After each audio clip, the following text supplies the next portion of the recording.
शिवसेना शिंदे गुट की नेता नीलम गोर्हे द्वारा लगाए गए सनसनीखेज आरोपों के बाद ठाकरे सेना आक्रामक हो गई है। बालापुर से शिवसेना ठाकरे गुट के विधायक नितिन देशमुख ने भी नीलम गोर्हे के खिलाफ सनसनीखेज दावा किया है।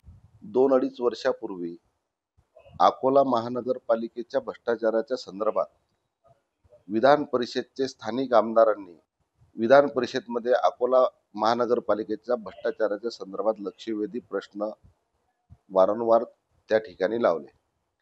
त्या संदर्भात नीलमताईंनी महानगरपालिकेच्या संदर्भात 2 वेळा बैठकी सुद्धा त्या ठिकाणी बोलावल्या। तसा पत्रव्यवहारही महानगरपालिकेला झाला आणि कालांतराने त्यावेळेस आम्ही एका पक्षात होतो आणि नीलमताईंनी मला म्हटलंही होतं की आपण जे विधान परिषदेच्या आमदारांनी भ्रष्टाचाराच्या संदर्भात जी चौकशी लावली, समोरच्या व्यक्तीशी तुम्ही संपर्क साधून 25 लाख रुपये त्यांना म्हणा, आपण त्यांना सहकार्य करू आणि ते प्रकरण भ्रष्टाचाराचं प्रकरण दडपण्याचा आपण दडपू आणि ह्या संदर्भात 25 लाख रुपयाची मागणी माझ्यासोबतच त्यांनी चर्चा केली होती।